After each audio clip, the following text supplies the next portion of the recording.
Este episodio de La Trinchera es presentado por La Tigre. Sabemos que los códigos de vestimenta en los espacios profesionales se han puesto algo casual, pero no podemos olvidar que una imagen bien curada puede aportar a nuestro progreso profesional. Detrás de La Tigre se encuentra un selecto grupo de expertos en moda y estilo personal que te ayudarán a elaborar una imagen que cuente tu historia de éxito.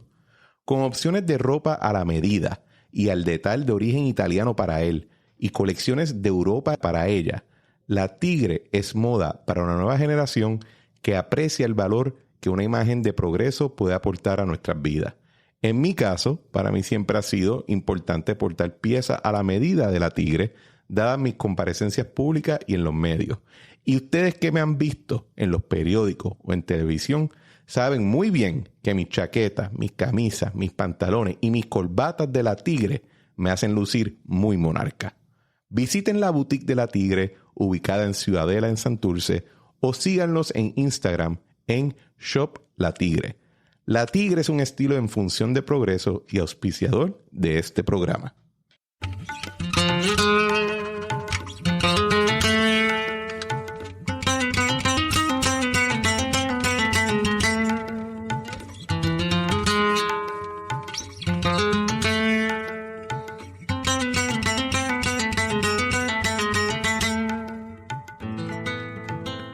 Bienvenidos a La Trinchera, yo soy Cristian Sobrino y en este episodio nos acompaña la madre, la esposa, la pastora, la empresaria, la autora, la consejera y coach, la podcastera y ahora mi compañera en el programa Sin Filtro por ABC5, Omaira Font. Bienvenida. Muchas gracias, Cristian. Qué honor. No sabes el honor que siento al estar aquí contigo en este podcast que consumo su contenido y me encanta. Excelente. En la iglesia hay mucha gente que escucha el podcast.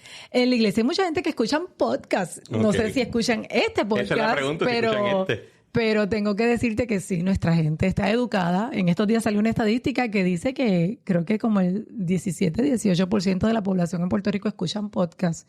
Y yo te puedo decir que hay un gran % en mi iglesia, porque desde que salí con mi podcast, yo he educado a mi congregación en cuanto al valor añadido que tenemos con los podcasts. Yo consumo mucho podcast. Sí, ¿de qué tipo?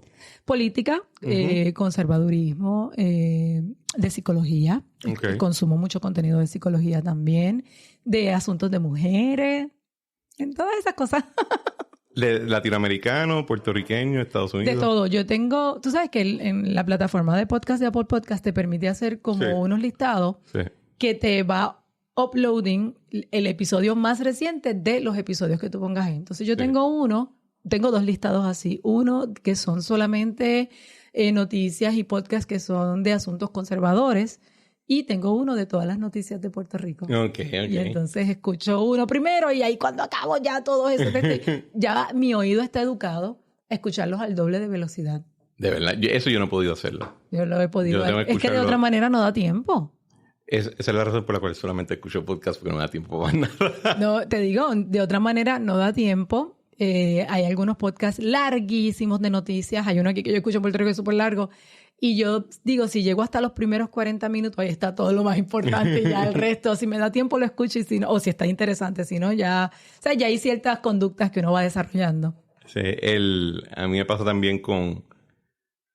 yo tengo que escuchar los podcasts y los programas en la velocidad regular y leo los libros también de principio a fin y me tardo bastante. ¿Los lees todos de principio a fin? Sí, pero tengo mi metodología porque yo marco... Tomo notas, así que le tengo que dedicar mucho tiempo. Nunca he podido aprender lo que alguna gente sabe, que pueden leer súper rápido o que pueden escuchar en 2X. Nunca he podido aprender eso. Yo puedo escuchar en 2X. Cuando leo un libro que me interesa, generalmente lo compro en audiobook y lo escucho también. Eso no lo he podido hacer tampoco. Y con eso trato de fijar el aprendizaje. Hay muchos libros que los leo y me alimento de la primera parte de los capítulos de algunos textos y creo que con eso puedo adquirir bastante aprendizaje. Y hay una aplicación, yo uso la que se llama Blinkist.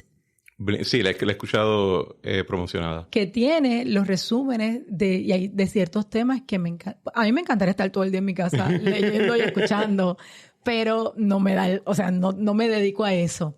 Así que hago la costumbre de cuando me quiero educar de un tema y quiero aprender de algo en específico, busco libros relacionados en Blinkist, hago los listados y por lo menos escucho esos resúmenes, son 15 a 20 minutos por cada libro y con eso pues voy adquiriendo la formación hasta que entonces busco esto es lo que quiero aprender de este tema. En esa línea, para los que quizás no están al día con tu esquina del metaverso de internet, ¿a qué te dedicas? Me dedico a muchas cosas. Yo soy muy honesta cuando digo que mis prioridades son unas y las cosas que hago en mi tiempo libre son otras. Uh-huh. Yo tengo 3 prioridades en mi vida. Número 1, mi relación con Dios es mi prioridad número 1. Es lo primero que hago todos los días. Yo me levanto todos los días a las 4 de la mañana a leer la Biblia, a orar, a estudiar la palabra del Señor. Mi segunda prioridad, y en esa línea de mi prioridad siendo Dios, pues lo que hago con mi llamado como pastora, como mujer de Dios, como predicadora. Hoy, ¿verdad? No me encanta utilizar esta palabra, pero también como influencia a las mujeres en Puerto Rico, en mi congregación, las personas que han leído mis libros, que escuchan mis podcasts. Siento una grande responsabilidad. Y todo lo que hago para esa parte de mi metaverso, de mi universo, lo hago siempre de la mano de Dios. Hasta el día de hoy, que llevo, el mes que viene voy a cumplir 30 años en el pastorado, nunca he hecho nada. Ay, porque esta pastora hizo esto, o vi que tal iglesia hizo esto. Nunca, jamás. Siempre he procurado las cosas que Dios me ha hablado, que Dios me ha mostrado, los lugares por donde Dios me ha llevado. Mi segunda prioridad es con mi esposo. Yo tengo un compromiso, precisamente también en 2 semanas cumplimos 30 años felizmente casados. Y siempre hago esa aclaración porque hay mucha gente que tiene 20, 30, 40 años de casado, pero no están felices. En mi caso, han sido 30 años felizmente casados. Y mi compromiso de mi esposo hacia mí y de mí hacia mi esposo, porque es igual para los dos, es muy real. Nada de lo que hago jamás puede interrumpir nuestra relación matrimonial. Y mi tercer compromiso es con mis hijas. Tengo 4 hijas y mi círculo familiar es muy particular porque entre mi hija mayor, que tiene 28 años, y mi hija pequeña, que tiene 13 años, hay 15 años de diferencia. Entonces nosotros a veces parecemos que tuvimos 3 familias diferentes. La familia de los primeros 15 años, donde estábamos Otoniel y yo y las 2 niñas grandes siendo pequeñas. Después, cuando llegaron las bebés, teníamos esta familia que tenía 2 teenagers y 2 bebés. Y ahora que las adultas, la de 25 y 28 años, están casadas, pues somos una pareja madura con 2 niñas pequeñas todavía en la casa. Entonces, a veces siento que hemos tenido estas 3 familias, pero mi compromiso con mis hijas es súper real. Son mi tercera prioridad. Y tengo una relación muy cercana con ellas. He alcanzado que ellas tengan una relación con Dios, que para mí como madre es una prioridad, que tengan una linda relación entre ellas, que para mí como madre es una prioridad, y formarlas como seres humanos, ¿verdad? Como debemos hacer los cristianos, como yo pienso que debemos hacer. Fuera de esas 3 prioridades, en mi tiempo libre... Yo me voy a preguntar cuándo exactamente hay que hacer todo lo demás.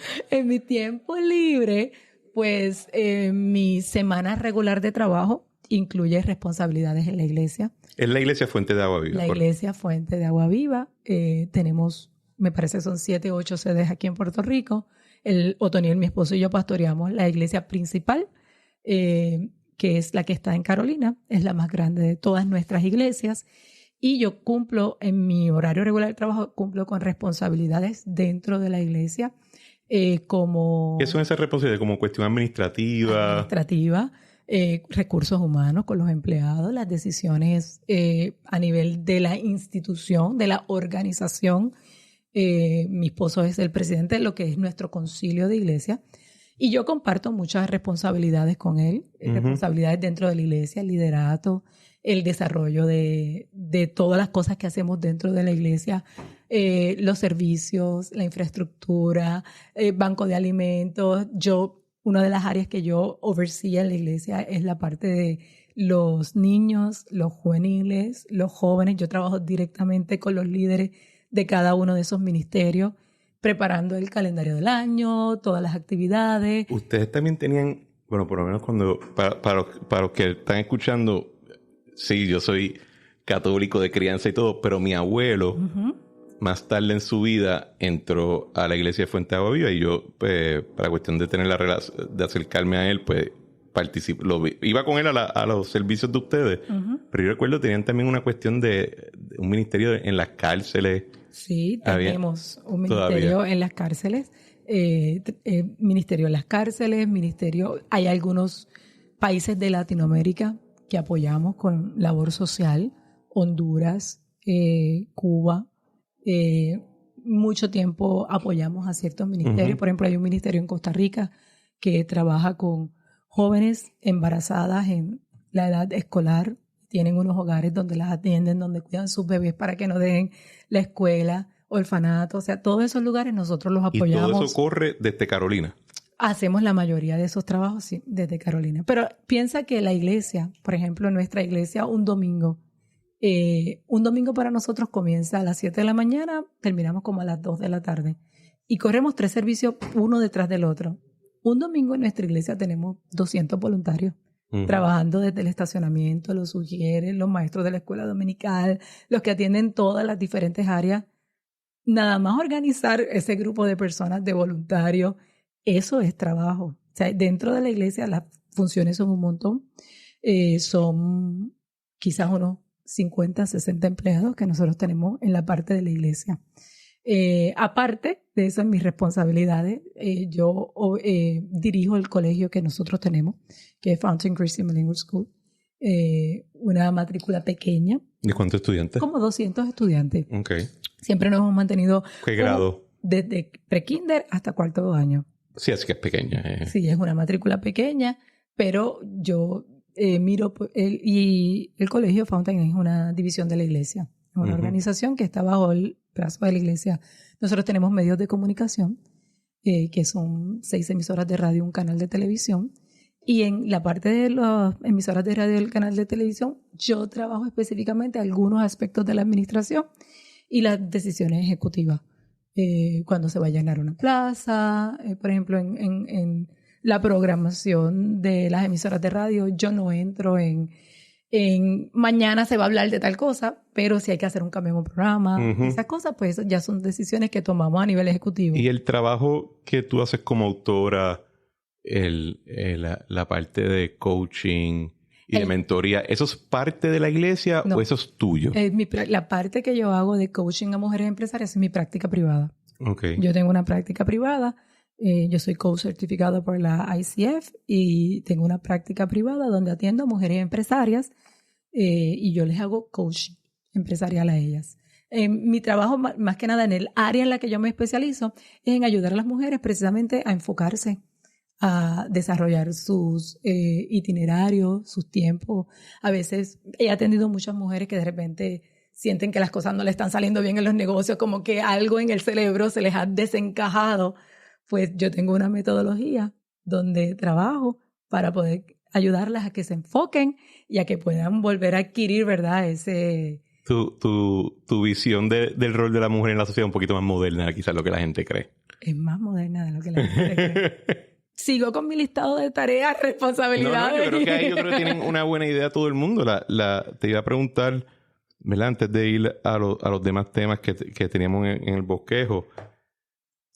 Este tipo de vida en una comunidad de iglesia siempre fue parte de ti, o sea, de tu crianza, algo que llegaste después, o sea, ¿cómo eras tú cuando chiquita? ¿Qué fue esa preparación? Esa es una excelente pregunta. Mi familia siempre tuvo valores, ética, moral, cristiano. Mi familia en su mayoría es católica, pero a diferencia de muchos de mis hermanos católicos, mi familia católica no iba a la iglesia. Okay. Eran cafeteria catholics. Exacto, los católicos de Boca. Como hoy hay muchos evangélicos de Boca, y yo tengo que decir que en mi iglesia hay mucha gente que dice, no, pastor, yo soy miembro de esa iglesia. Y yo, ¿cuándo? Si yo nunca los he visto allí. Y hay gente que me dice, si a mí me preguntan, yo digo que soy miembro de esa iglesia. Y cuando conozco a quienes son dentro de mí, digo, ay, ojalá no digan que son mis... No, mentira. Pero mi familia era así. Pero íbamos a la iglesia el Día de las Madres, el Día de los Padres, Navidad, Viernes Santo hacían la serenata de bacalao, las ruedas de cierre. Había que comer. Mi mamá hacía el pescado en escabeche. El mejor pescado en escabeche que te podrías comer lo hace mi mamá todavía al día de hoy. Yo creo que mi mamá se da los palos.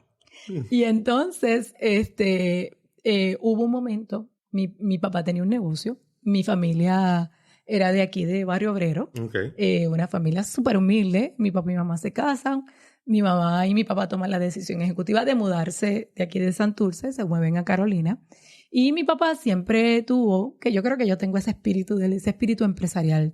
Siempre quiso ser próspero, quiso crecer, soñaba, ¿verdad?, con tener un negocio y comenzó a montar alarmas a los autos. Él, cuando mi mamá tuvo a mi hermana mayor, mi papá le compró su carro, porque ya mi mamá trabajaba aquí en el Hospital Professional, que es aquí cerquita. Y mi papá fue a Sears, compró una alarma y se la montó a mi mamá en su auto. Y de ahí,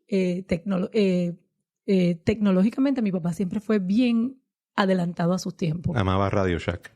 Sí, fue siempre bien adelantado a sus tiempos. Entonces mi papá tenía ese espíritu empresarial y alguien le dijo, mira, si yo compro la alarma, tú me la montas. Si yo compro la alarma, tú me la montas. Y él siguió montando. Cuando nos mudamos a Carolina, él dijo a mi mamá, yo quiero montar un negocio de montar alarmas y radio. Y cogió la marquesina y el balcón de nuestra casa y lo convirtió en ese negocio ahí en la Avenida Iturrey. Y empezamos nosotros a vivir en la otra parte de la casa. Yo recuerdo esto como el día de hoy. Me recuerdo cada paso, recuerdo cada conversación de mi papá cuando fue donde mi mamá le dijo, mira, ya tenemos muchas cosas en el almacén. ¿Será que yo puedo coger el cuarto del nene más chiquito y ponerlo de almacén? Y así hasta que mi familia llegó a vivir en un cuarto y el resto era el negocio de mi papá. Así construimos una casa arriba, mi papá siguió prosperando, prácticamente compró toda la cuadra, creció en sus negocios, Dios lo prosperó. La alarma que mucha gente utiliza hoy, esa alarma que tiene como 20 sonidos diferentes. La que todo el mundo odia. La Carcoman, esa alarma la inventó mi papá. En mi casa, en el año 80... O sea, cuando dice que la inventó, es que el patente está a nombre de él. Él vendió la patente. Yo todavía recuerdo la libreta superior de esa blanco y negro donde mi papá hizo el dibujo y el diseño de esa alarma. Y un amigo cubano, él se la entregó y él le pagó a mi papá y esa persona la patentizó y la creó, y esa es la alarma que todavía le instalan hoy a los autos. Porque es the best of them. Mi papá tecnológicamente era súper sabio. Y mi papá prosperó, creció, mi familia prosperó, pero nos quedamos en el mismo lugar. Uh-huh. Casualmente en la misma avenida donde estaba nuestra iglesia. La iglesia Fuente de Agua, en esa misma avenidita Iturregui. En esa época todavía eran católicos. Éramos católicos. De repente mi papá comenzó a tener unas dificultades con su carácter, que las mantuvo muy personal. Mi familia no se enteró. Mi familia, digo, mis hermanos y yo. Y comenzó a buscar. Y dijo, a partir del domingo que viene vamos a ir a la iglesia. Esto es como para el año 85. Pero cuando dices dificultad, como que tenía algo que le pesaba, era... ¿Le entró una crisis de viejo, algo así? No, era joven. Mis papás son súper jóvenes. Todavía está... Sí, okay. Y tenía una crisis personal. Comenzó a decir, vamos a la iglesia, y fuimos a la iglesia católica 2 o 3 veces. Un día llegamos al estacionamiento y mi papá dijo, ¿ustedes quieren ir a la iglesia? Y nosotros todos chiquititos, no. Bueno, pues... Dijo, a partir del domingo que viene empezamos a buscar una nueva iglesia. Y buscando diferentes iglesias, nos convertimos en una iglesia evangélica en Carolina, la iglesia del pastor Miguel Cintrón. Okay. Y unos años más tarde... ¿Cuál es Miguel Cintrón? El pastor Miguel Cintrón ya falleció hace 2 años. Era el pastor de una iglesia bien grande que había en Carolina, del movimiento de las iglesias pentecostales. Okay. Asambleas de Dios era él. Y como 2 años después de estar congregándonos, pues nuestro estilo de vida próspero, confligía con algunas cosas en mi iglesia, y el mismo pastor dijo, ¿por qué tú no empiezas a ir a la iglesia de Font? Ya Rodolfo había fundado. Rodolfo había fundado y estaban en el principio de la construcción del templo que se llevó el huracán María, como para el año 89. ¿Qué año estamos hablando ahora? 88, 89. Okay. Ya mi papá tenía un muchacho que nos lavaba los autos, y ese muchacho era miembro de la iglesia del pastor Rodolfo Font, mi suegro, y nos dejaba los cassettes en todos los carros, todos los sábados. Y mi familia, pues, de repente, como ya éramos cristianos, le servíamos al Señor, pues oíamos las predicaciones. Y cuando sentimos que era como más consono con lo que vivíamos, nos cambiamos de iglesia. En el año 91, a mi papá se lo llevan preso. Fue un caso súper sonado aquí en Puerto Rico. Para la gente que te oye así más de antaño, mi papá se llama William Gutiérrez. Su nombre era Popeye, así era como lo conocían. Tú eres muy joven, sí, demasiado joven para saber. Pero sé que algunos de tu escucha van a decir, ¿what? ¿Ese es su papá? Ese es mi papá. ¿Y qué fue lo que pasó ahí? Él fue vinculado en un caso de narcotráfico. Fue un caso súper sonado en Puerto Rico. No fue todo lo que se pensó de él, pero tampoco era inocente. Y en el caso de mi papá, cuando él se lo llevaron preso, para mi familia fue una sorpresa. Nunca, ¿pero qué fue que lo acusaron? ¿Que el negocio de conspiración se utilizaba para...? Básicamente, la acusación era que a mi papá lo asociaban con personas que estaban en el trasiego de drogas, pero de alta jerarquía, podría decir yo, aquí en Puerto Rico. Y entonces, y él tenía muchas amistades en esos círculos, era amigo y consejero de muchos de ellos, así que el cargo de conspiración pues era realmente... ¿Y el cargo fue conspiración? El cargo de él fue conspiración, o sea, mi papá nunca vendió drogas, nunca mató a nadie ni nada por el estilo, ¿verdad? Porque en ese mundo uno se hace una idea, y más en ese tiempo. 89, 90, cuando las calles eran violentas y... Y cuando se decía que los periódicos sí, el periódico El Vocero, si lo exprimía, salía sangre. Exacto, o sea, si abrías la página muy rápido, te chispeteaba. Pues sí, eso eran esos tiempos. Y cuando mi papá se lo llevaron preso, nuestra primera visita a verlo, que fue un día que jamás se me va a olvidar, mi papá nos dijo lo siguiente. Mi papá dijo, hay muchas cosas que le van a decir. Algunas son ciertas, algunas son falsas. Pero yo no soy inocente del todo y yo tengo que ser una persona honorable. Yo puedo pelear, gastar el poquito de dinero que nos queda, que nos va a quedar en esto, pelear, pero yo voy a ser honorable. Yo me voy a declarar culpable para coger la menor cantidad de tiempo que pueda coger. Yo paso el tiempo que tengan que pasar en la cárcel, ustedes siguen con su vida y un día yo voy a salir. Y así fue. Mi papá se declaró culpable desde el principio. Te digo, mi papá es una persona muy inteligente y muy práctico. Dijo, yo no los voy a hacer pasar a ustedes por el sufrimiento y la vergüenza de que saquen pruebas, que enseñen cosas. Prefiero que lo dejemos hasta aquí. Un día nos dijo, a casa va a llegar... Hay unos cuantos que recientemente habían aprendido la lección, ¿verdad? Yo sé. ¿Cómo? Alguno de esos me vi así de tentada de hacerles una visita pastoral y contarles mi historia. Y si me regalas un minuto, un día mi papá dijo, después que se declaró culpable, cuando ya lo fueron a sentenciar, mi papá dijo, a casa va a llegar la caja de pruebas que tenían en contra mía. Nadie puede abrir esa caja. Y al día de hoy nadie. Nosotros nunca abrimos. Un día me dijo, en la corte se hace que los familiares envíen una carta, y me dijo, mira, yo tenía 16 cuando eso pasó. Me dijo, tú podrás escribir esa carta, y me senté en una maquinilla a lágrimas vivas, a escribir una carta del papá que yo conocía. Final, cuando lo sentenciaron a 11 años de prisión. Cumplió 8 y medio. ¿A dónde lo enviaron? Estuvo el primer año aquí en Puerto Rico. Cuando lo sentenciaron lo enviaron a Estados Unidos. Estuvo en Alabama, estuvo en diferentes lugares, y los últimos 2 años ya los cumplió aquí en la cárcel de Guaynabo. ¿Y ustedes lo visitaban? ¿O? Frecuentemente. Ya cuando estaba en Estados Unidos, no. Cuando yo me mudé para Orlando, que nosotros, cuando yo me casé en el año 94, nos mudamos a Orlando. Fui cuando me casé a visitarlo. Primero, hay una visita más importante. Cuando Otoniel y yo nos hicimos novios, obviamente, pues, Otoniel no conocía a mi papá fuera de la cárcel, o sea, no lo conocía de antemano. Uh-huh. Y cuando decidimos que nos íbamos a casar, él quiso pedirle la mano a mi papá. Y su papá y su mamá, Otoniel y yo, viajamos a la cárcel donde mi papá estaba en Alabama, y formalmente ellos le pidieron mi mano a mi papá, y mi papá aceptó y todo. Y ahí entonces comenzamos a planificar nuestra boda, algo muy honorable que Otoniel no tenía que hacer. Cuando me mudé a Orlando, hicimos el viaje en auto hasta Alabama, fuimos y lo visitamos. Cuando nació mi hija mayor, fuimos y lo visitamos. Visitas así muy esporádicas, muy lejanas, pero no, o sea, no, en nuestro diario no era tan fácil hacer un viaje de 10 horas en auto a regresar. Y en ese proceso, ¿no? O sea, ya habían entrado a Fuentes de Agua Viva. Cuando mi papá se lo llevaron preso, ya habíamos entrado a Fuentes de Agua. Ya estábamos congregándonos como parte de la congregación de las miles de personas que se congregaban ahí, que nadie nos conocía, no era que teníamos un título en la iglesia, ni un cargo, ni nada por el estilo. ¿Y ya conocía a Otoniel? Yo lo conocí después que mi papá estaba preso, ya había pasado algún tiempo. Otoniel dice que él me había visto en la congregación y que me imagino. Un día cuando me vio, un día su mamá hizo un anuncio en la iglesia, en el verano vamos a tener trabajo para los jóvenes que quieran trabajar y yo se acabó el culto, el que quiera, cuando se acabe puede venir para cogerle la información. Y yo fui de esas personas que cuando se acabó el servicio fui, mire, si van a tener trabajo me gustaría trabajar lo que haya disponible. Y ella me cogió la información. Entonces fue donde la mamá y le dijo, ¿quién es esa muchacha? Le dijo, no, ella viene aquí con su mamá y sus hermanos. Y él le dijo, con esa muchacha me voy a casar. Y él dice que desde ese día que él me vio, me ató con las palabras de su boca.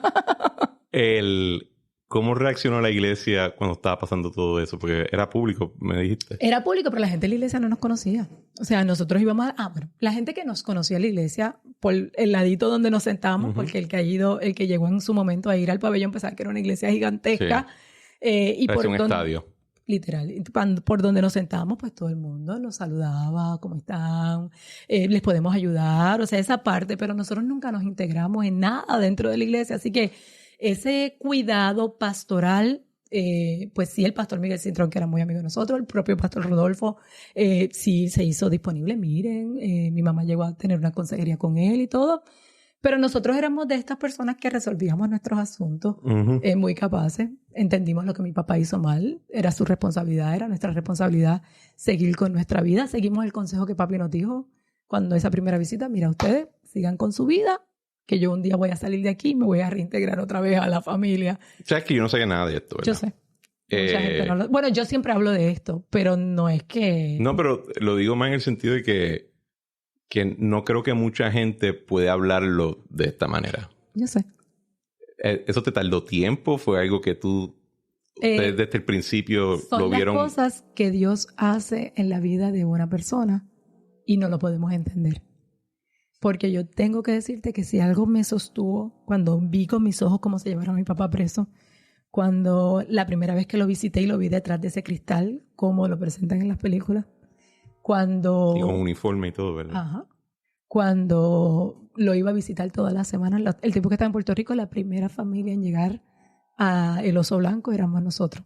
La primera familia. ¿Era en Oso Blanco? Él estuvo el primer tiempo en El Oso Blanco, pero en la parte de la cárcel federal. Okay, o sea, que dentro de esa parte... No sé. Al principio él estuvo en la población general y ya cuando lo sentenciaron, pasó a la parte que le llamaban las Malvinas. Okay. Se entra por otro lado. Y ahí él estuvo en las Malvinas hasta que ya lo ubicaron y lo movieron.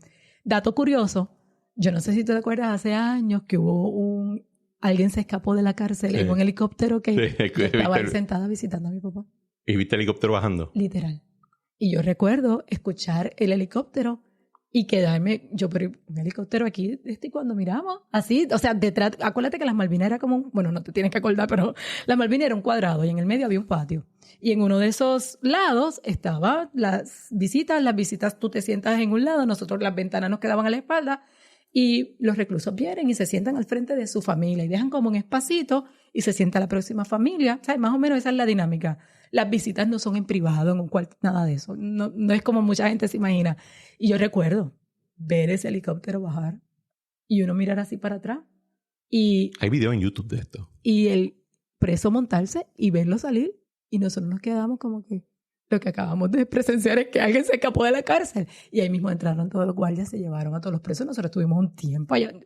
La memoria me falla de decirte, pero quiero pensar que estuvimos 2-3 horas ahí sentados sin ver sin que papi volviera a salir. No recuerdo si nos dijeron ya no van a volver a salir, ya se pueden ir, o si él salió y se despidió y volvió a entrar. Ni me acuerdo de ese detalle. Pero ese día yo estaba ahí en la cárcel. Y después en ese proceso conoce a Otoniel. Después se casan. Otoniel un día alguien nos presenta y nos conocimos e inmediatamente nos hicimos novios.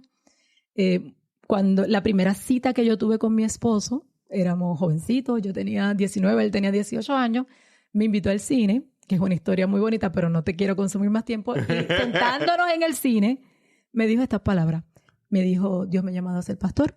Esta fue nuestra primera conversación oficial. Dios me ha llamado a ser pastor. Yo le he pedido al Señor ser pastor en Estados Unidos. Yo no estoy buscando una novia. Yo quiero una esposa. Y si tú vas a ser mi esposa, el día que Dios me llame, tú tienes que dejarlo todo para irte conmigo. Esa es la pregunta que te iba a hacer. Si como que parte del deal con Otoniel era, bueno, podemos salir, pero te tienes que convertir en pastora de la iglesia. No, porque en ese momento él era como el pastor de los jóvenes, no estaba ese compromiso. Después de esa frase yo le dije, pues chévere. A los 2 o 3 días, al poquito tiempo nos hicimos novios. Una vez nos hicimos novios. ¿Te trató de dar un besito? Lo hizo exitosamente.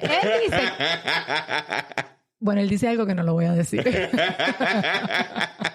Entonces, al poco tiempo su papá fue a un viaje a Costa Rica y en ese viaje a Costa Rica él estaba trabajando con el dilema de que tenían 2 iglesias en el centro de la Florida, una en Kissimmee y una en Orlando.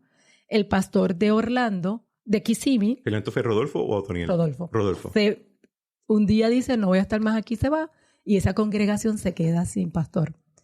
Y el papá de Otoniel dice que él estaba en Costa Rica orando, que pastor voy a enviar para allá, y Dios le dice, envía a Otoniel. Y él regresa de su viaje de Costa Rica y le dice a Otoniel, esa novia que tú tienes, ¿tú te vas a casar con ella? Y Otoniel le dijo, sí, yo me voy a casar con ella. Y entonces el papá le dijo, mira, surgió esta oportunidad, tengo esta plaza disponible para pastorear. Oré, Dios me dice que te envíe a ti, yo quiero que tú ores y mires a ver qué quieres hacer, si te quieres ir y haces un compromiso con esta muchacha y regresas 1 año y te casas con ella, o si te quieres casar. Y él dijo, dame 3 días para pensar. Esos 3 días pensó, ahora habló conmigo y me dijo eso, me dijo, yo te doy 3 opciones. La opción número 1, nos casamos y nos vamos juntos. La opción número 2, tú te quedas el tiempo que necesites y yo regreso para casarme contigo cuando tú quieras. Y la opción número 3, hasta aquí llegamos. Otoniel sabe negociar solo, ¿sabes? Te estoy dando cuenta que si no le funciona lo de pastor, yo creo que pudo haber sido banquero. Y mi respuesta, si te hago nuestra historia con los bancos, vas a decir, pudo haber sido banquero. Para eso necesito una invitación, otra invitación. Pero mi respuesta fue, no, yo me caso y nos vamos ahora. Y me dijo, no, yo lo pensé por 3 días, piénsalo tú por 3 días. Y yo le dije, yo lo pienso por 3 días, pero en 3 días te voy a decir lo que te estoy diciendo ahora. Nos casamos y yo me voy contigo. Y de ahí entonces 6 meses después, de ahí fuimos ¿Ya se habían ido a Florida o todavía? No, él habló con mi mamá. Hicimos ese viaje que fuimos a hablar con mi papá. Y ese viaje fue en enero y nosotros nos casamos en junio. ¿Y cómo era esa vida en Florida? Porque me interesa, cuando una vez me estaba haciendo el cuento de cuando se fueron para allá y después cuando regresaron, etcétera, pero en la época que ustedes llegan a Florida, yo creo que es cuando la comunidad de puertorriqueños está ya creciendo. No estaba como está ahora. Tirándose. Sí, porque ahora todo el mundo lo da por sentado. El municipio 79. 79. Pero antes te decían, no, me voy para Florida. Y me decían, ¿pero qué diablo hay en Florida? O sea, no, y pues, yo estuve 1 año en Florida cuando chiquito. A los 5 años estuvimos en Altamont Springs, Orlando. Ahí fue donde yo me mudé. Pues, en Altamont Springs, detrás del centro comercial, habían unos complejos de apartamentos. El primer sitio que nosotros vivimos fue ahí. Y nuestro primer templo estuvo en la Fairbanks, que en aquel tiempo era Altamont Springs, era la salida 48, nuestra iglesia, de la I-4, y nuestra iglesia estaba en la salida 45. No era la área más metropolitana del mundo. Ni la más hispana tampoco. Para nada, ¿verdad? Para nada, en lo absoluto. Y entonces ustedes están allí, están montando esta iglesia o la están haciendo crecer, los puertorriqueños están llegando. O sea, ¿qué era ese ambiente? Pues fíjate, no estaba la comunidad de puertorriqueños que teníamos ahora y nuestra iglesia estaba equitativamente constituida por puertorriqueños, mexicanos y colombianos. Era latina, no era inglés. Latina, sí. Nosotros predicábamos solamente en español. Ya en el último año, nosotros estuvimos 10 años en Orlando, del 94 al 2004. En enero del 2004 nosotros nos regresamos a Puerto Rico. Una historia... Para otro podcast. Para otro podcast. Pero cuando llegamos, una comunidad de puertorriqueños, era la mayoría. Nuestra data en nuestra iglesia decía que unos 3,000 a 4,000 miembros de nuestra iglesia. Acuérdate que en ese tiempo del 94 ya había empezado el éxodo de la gente comenzar a mudarse a Florida, a Texas, a Chicago, muchos puertorriqueños saliendo de Puerto Rico. No tanto como en el 2007, 2008, que eso fue un éxodo masivo. Pero ya había gente que se iba. Y nuestra data en nuestra iglesia decía que en los pasados 10 años, como del 80 y pico al 90 y los early 90s, unos 3,000 de nuestros miembros se habían mudado al centro de la Florida. Okay. Y en algún momento, finales de los 80, principios de los 90, llegamos a tener una iglesia con sobre 1,000 miembros puertorriqueños allá. Esas fueron las iglesias que fueron evolucionando, fueron enviando otro pastor, hasta que un día enviaron a Otoniel. Y entonces, usted se queda en ese tiempo, vuelve en el 2004, y era todo latino. En términos de... Cuando nosotros volvimos en el 2004, la población de Florida, del centro de la Florida, era 20% hispana, en su mayoría puertorriqueña. Y estas iglesias siguen, ¿verdad? Ahora son más, sí, ¿no? De hecho, la iglesia que mi esposo y yo comenzamos en el año 1994, que la movimos de la Fairbanks a la John Young en el año 98, y del 98 al día de hoy todavía está en el mismo lugar en la John Young. Hoy la pastorea mi hija mayor, de 28 años, con su esposo. ¿Y él también es pastor? Él es pastor también. ¿Y cuánto? O sea, para que tengan una idea, en términos de peso que tienen las iglesias de ellos en Florida, los senadores como Rick Scott piden visitarlo a ellos, no al revés. En estos días tuvimos una visita. El presidente Trump ha estado en mi templo, en la iglesia de Orlando, pedido por su delegación. Todos los políticos siempre hacen su parada allí. ¿Cuántos feligreses hay entonces en Florida ya? Bueno, en nuestra iglesia... O sea, en el grupo de ustedes. Nosotros ahora mismo tenemos 3 iglesias en el centro de la Florida, y entre todas no son los números tan grandes como eran antes, pero en todas nuestras congregaciones debemos tener como unos 700, 800 miembros. ¿Y se relacionan, se dirigen desde acá también, o ellas tienen cierta autonomía? Todas nuestras iglesias tienen su autonomía, okay. Pero administrativamente no. Organizacionalmente son regidas por el concilio. Acuérdate que toda organización sin fines de lucro tiene que tener una junta. Uh-huh. En nuestro caso, para toda la sombrilla de nuestras iglesias, nuestra junta es el concilio apostólico. Nosotros tenemos unos 4 pastores que constituyen lo que nosotros llamamos nuestro concilio apostólico. Generalmente son nuestros pastores que cumplen con unos requisitos, que han levantado más de 2 iglesias, que llevan un tiempo en el pastorado, que han completado ciertos milestones, ¿verdad?, que nosotros completamos dentro de nuestra organización, y ahí pasan a ese consejo apostólico. Y la junta de todas nuestras organizaciones, todas nuestras iglesias, es la junta apostólica. Okay. Y ya cada iglesia tiene su propio gobierno interno, donde tiene un pastor, tiene un liderato, tiene la parte de lo que es liderato, la parte de lo que ya son empleados, pues la mayoría de nuestras iglesias sí tienen personas que sus funciones son como empleados dentro de nuestras iglesias, y lo que son los voluntarios y todas las personas que cumplen otras funciones. O sea, es que la gente creo que habla de las iglesias y no entienden la organización que hay detrás. Y por eso es que yo, cuando oigo a alguien que dice, ay, lo bien que le va a los pastores, yo me voy a meter a pastor, yo digo, es que nadie se mete a pastor, o sea, no hay cosa como esa. O sea, esto es... Más que bueno que tú piensas que puedes hacerlo. No, yo a veces digo, tírate que está llanito, vamos. En términos de doctrina o pensamiento, ¿verdad?, o tradición, Fuentes de Agua Viva, ¿dónde cae? Fuentes de Agua Viva es una iglesia evangélica protestante, donde nuestro mensaje es un mensaje bíblico, 100% bíblico. Y quizás los mensajes que más resuenan nuestros son los mensajes de la fe, el mensaje de prosperidad, sabiendo que esa palabra prosperidad mucha gente la malinterpreta y dicen, Fuentes de Agua Viva solo habla de dinero.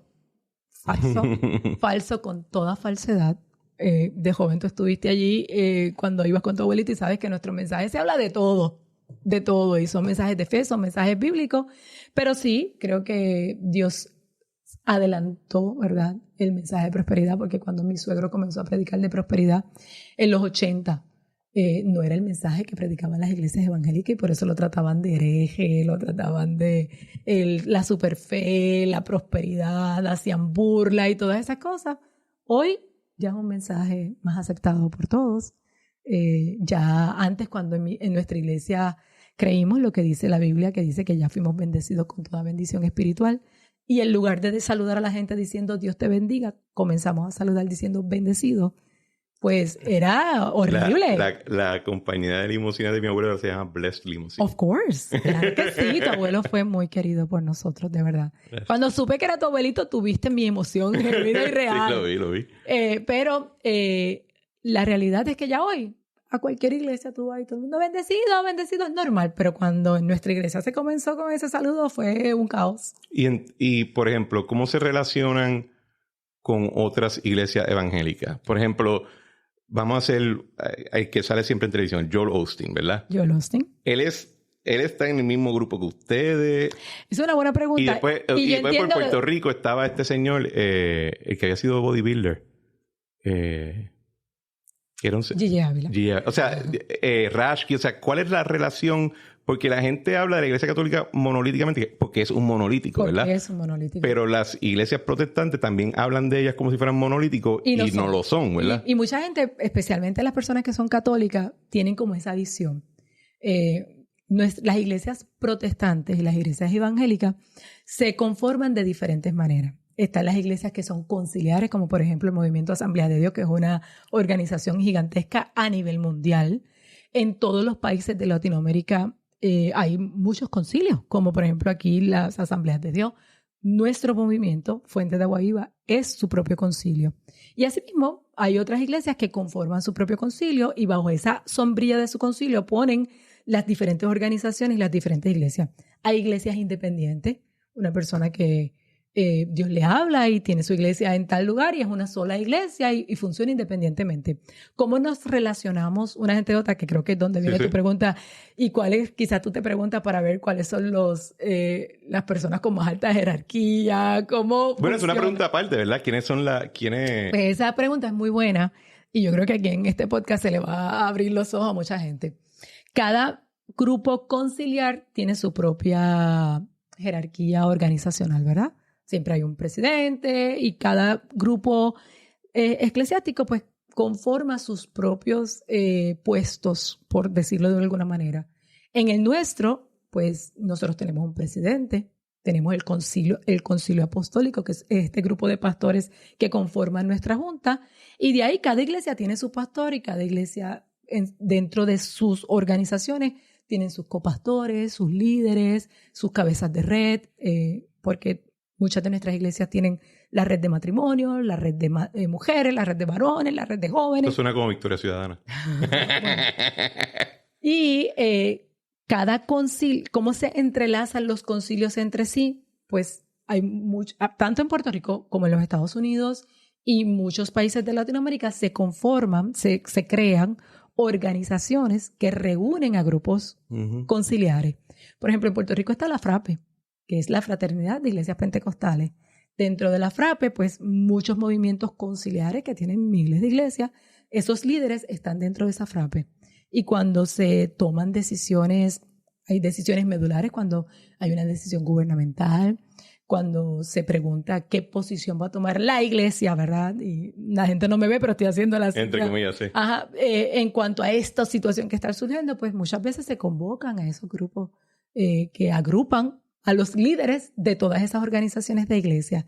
Y se tiene un respeto, una honorabilidad, hay una hermandad, ¿verdad? Donde trabajamos, nos ayudamos en conjunto.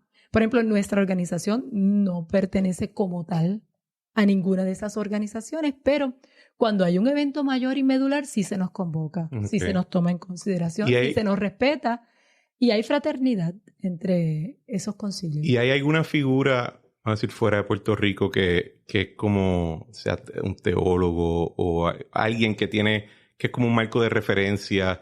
No, cada organización tiene sus propios marcos de referencia. Yo sí te puedo decir que, por ejemplo, en el canal donde nosotros predicamos, en Enlace, nosotros tenemos nuestro propio canal de televisión aquí en Puerto Rico, pero también participamos de la programación de esta cadena cristiana que está en el mundo entero, Enlace, y ellos tienen un grupo de teólogos que filtran todos los mensajes, que se aseguran que lo que está saliendo por la cadena. O sea, lo que te quiero decir es que cada organización tiene su propia estructura, donde vigilan, donde se guarda lo que se predica de un altar, las posturas que se van a tomar en cuanto a los issues o las situaciones que estén pasando.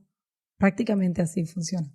Y en términos de relación con otra iglesia en Latinoamérica y en Estados Unidos, ¿hay ese tipo de fraternidad ya? Y entonces absolutamente. Las iglesias de ustedes allá se integran. Yo te puedo decir tres organizaciones en las que nosotros participamos activamente.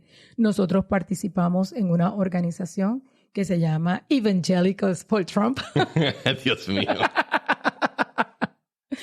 Y hay un grupo, ¿verdad?, de donde las iglesias evangélicas se han organizado para poder llevar ciertas posturas, más que nada en el Partido Republicano, donde tú sabes que la voz de los cristianos pues es una voz fuerte, respetada. Dentro de esas organizaciones, pues hay muchas reuniones que a nosotros nos invitan, participamos de ellas. La reunión anual, siempre vamos y estamos allí. Dentro de nuestros hermanos de Latinoamérica, tenemos un grupo que se llama Estamos Unidos. Y nos reunimos en Washington, los pastores de las iglesias más grandes de todos los países de Latinoamérica. Y a puerta cerrada discutimos los issues políticos y los retos que están enfrentando nuestras congregaciones, porque en esa hermandad de pastores, pues nos encontramos unos a otros y podemos aconsejarnos, preparamos materiales para educarnos. Toda esa fraternidad la hacemos en esta organización, donde somos todos los pastores de las iglesias más grandes de toda Latinoamérica. Te estoy hablando que el representante de Perú, su división de iglesia, bueno, su iglesia principal tiene 80,000 miembros. El representante de Guatemala, su congregación regular son 28,000 miembros. Los representantes de Colombia, entre todos ellos, son 100 y pico de mil miembros, lo que representan. O sea, son organizaciones grandes. Sí. ¿Sabes qué? Vamos a adelantar esta pregunta un poco porque mencionaste a Trump y en uno de los episodios de Sin Filtro tuviste un intercambio que yo encontré bien interesante con el Amarrero, que está también en el panel con nosotros. Que estábamos hablando algo de algunos de los revoluciones, ¿verdad? Siempre hay un video nuevo de Trump en algún episodio. Por alguna razón, él siempre se mantiene. Y vean el show, que siempre terminamos debatiendo de una manera interesante. Pero tú hiciste un comentario que encontré interesante, como dije ahorita, de algo. La Emma lo que increpó en algún momento es, o Carmen Jovet dice, ¿cómo ustedes pueden apoyar a alguien que es inmoral, que actúa y que habla como él? Y yo creo que lo que se refieren claramente es que aparte de que sea su política pública como un tipo, fue un libertino toda su vida. En su vida personal era de tabloid. ¿Sí? Cómo habla, con la retórica. Y a esa pregunta de por qué los evangélicos lo apoyan tan fuerte, creo que sería interesante que quizás la profundice un poco ahora. Bueno, ahora que tengo la oportunidad, dos cosas. Primero, el presidente Trump fue muy vocal en apoyar las posturas que apoyamos los cristianos. El derecho a la vida, todas las cosas que están sucediendo en el sistema de educación, con la educación de nuestros hijos, todo lo que es la ideología de género, todo lo que es la protección del matrimonio, la protección de la familia, la libertad religiosa. Es una de las cosas que... Y él, desde antes de ser presidente, él fue muy vocal en cuanto a sus posturas en esos issues, que son los issues que para nosotros son importantes. Y libertad religiosa, derecho por la vida, todo lo que está sucediendo con la educación, la ideología de género dentro de nuestras escuelas, hombre, mujer, los abortos, todos esos temas son para nosotros medulares. Son temas que no es un secreto saber que en el Partido Demócrata hoy están por la libre, no representan los valores cristianos. Y la comunidad cristiana evangélica vio en el presidente Trump a alguien que se salía de, ¿verdad?, el político tradicional que promete que va a hacer unas cosas y después se presenta como que estaba toda a mano, no pude hacer esto o estoy trabajando con esto y no se pasaba los issues. Creo que pudimos percibir que era una persona que iba a hacer lo que dijo que iba a hacer. Y cuando llegó a la presidencia, hizo todo lo que dijo que iba a hacer. Para nosotros un issue bien importante en aquel momento era tener los jueces conservadores. Y el presidente Trump llenó las cortes, desde la Corte Suprema para abajo. Llenó las cortes con jueces conservadores, que fue una de las cosas que él prometió a los grupos evangélicos y lo cumplió. Y yo todo el tiempo he dicho en el programa Sin Filtro, es que lo que prometió lo cumplió. Y yo entiendo que esa visión, le habló a los evangélicos para que votaran por él. Y votaron, está bien, pero en este caso nos cumplió. Yo creo que quizás... Todas las posturas. Presidente Trump es el único presidente que ha estado en una marcha por la vida, que ha llegado allí, que se ha pronunciado. A lo mejor la gente dice, ¿por qué fue una marcha? No solamente eso, nos ha apoyado. O sea, él es el presidente que en sus mensajes de gobierno habló acerca de la vida. Llevó en una ocasión un bebé que iba a ser abortado y nació de 20 y pico de semanas y estaba allí siendo un ser humano formado. O sea, no solamente lo habló de la boca para afuera, sino que cumplió con las promesas que hizo, todas las que hizo. Yo creo que el shock value de la explicación que acabas de dar es, primero, que es la parte que yo creo que no es lo que se capta, que cuando dices, en el Partido Demócrata no hay opción para este sector, lo que estás diciendo es si existiera la opción, pues se mira, ¿verdad? Pero claro, no está disponible. Pero quizás... De estas posturas que yo te hablo, exacto, el Partido Demócrata hoy no se postula como un partido que defienda la libertad religiosa. Tanto así que ya tuviste durante la pandemia todos los issues que hubo para enviar nuestros niños a la escuela, para congregarnos en nuestras iglesias. O sea, son issues que son importantes y yo sé que bajo la bandera de la pandemia, que la gente no muera, que esto, lo otro, pero hay cosas que se les violaron. Es que, mira, el shock value es que suena maquiavélico. Y recuerda que en la narrativa actual, ser cristiano implica ser alfombra para ser pisoteada, ¿verdad? En asuntos políticos. Lamentablemente. Y que entonces... Y no eres la primera persona que lo escucho. Por eso es que digo que quizás en el podcast sí, pero en general la he escuchado en otro foro donde dice, no es que esto era importante. Y si pues apareció el golem que lo va a hacer, pues lo va a hacer. Y él no es mi novio, a mí no me tiene que caer bien. No es mi pastor. Exacto. No, yo no me voy cuando yo tengo un problema moral, yo no me confieso con Donald Trump. Pero yo te puedo decir que en términos de esos issues, libertad religiosa, el derecho a la vida, la protección de la familia, la protección de la inocencia de los niños, la ideología de género, hoy por hoy, la persona política más pronunciado enfáticamente en favor y alineado con los cristianos es el presidente Trump y todos los que están con él. Y fíjate que esto no es nuevo. La Biblia tiene un Ciro, sí, que fue el rey Ciro, que era un rey pagano, pero en su tiempo defendió las posturas de Israel y fue una bendición para el pueblo de Israel siendo el rey pagano que era. Y yo te puedo decir que en nuestros círculos evangélicos pues vemos al presidente Trump como un Ciro, alguien que Dios usó en su tiempo. Y mira, sobrino, yo entiendo de dónde vienen esas posturas donde nos cuestionan. Ay, ¿cómo van a votar por un hombre que le agarra las partes privadas a una mujer, que le paga a una prostituta? Yo lo entiendo y en privado, ¿verdad? Yo respondo a eso de una manera. Pero yo tengo que decir que aún en la Biblia hay un burro que habló, usado por Dios. Entonces, el Dios al que tú y yo le servimos es tan grande que puede usar a cualquiera para bendecir a su pueblo.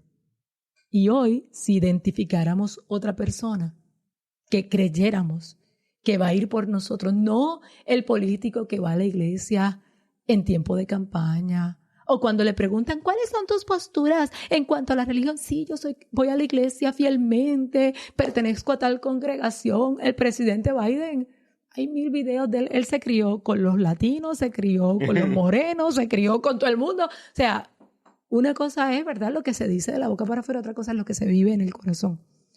Y yo quisiera, muy bien pudieran decir, esos son indirectas gente. Yo creo que del 2016 al 2020, el presidente Trump mostró sus posturas y cumplió. ¿Tú crees que refleja también un sentido de algo de desesperación? No en el sentido de que, ¿verdad?, que pienso que me están atacando, sino que se ha dado un cambio en la cultura. Y a mí es cómico a veces cuando la gente habla como si la lógica que gobierna la sociedad es una lógica cristiana, porque para mí eso no es. El mundo ha sido el mundo occidental por lo menos ha sido sumamente secularizado. Y entonces el imperativo es, tienes que tolerarlo todo. Al segundo que dice, bueno, pues yo soy cristiano y tengo esta postura, y dice, bueno, pero cógelo suave porque va a quemar una bruja. No, por eso. Y esa reacción, quizá los evangélicos en Estados Unidos dijeron, mira, yo no voy a seguir cogiendo galletas todo el día. No, y ante esos panoramas que tú presentas, que son reales, yo me quedo tan perpleja como tú. Porque yo oigo gente decir, los cristianos matan. Yo llevo 30 años como pastora, 38 como evangélica. Y he estado en las congregaciones más grandes de toda Latinoamérica.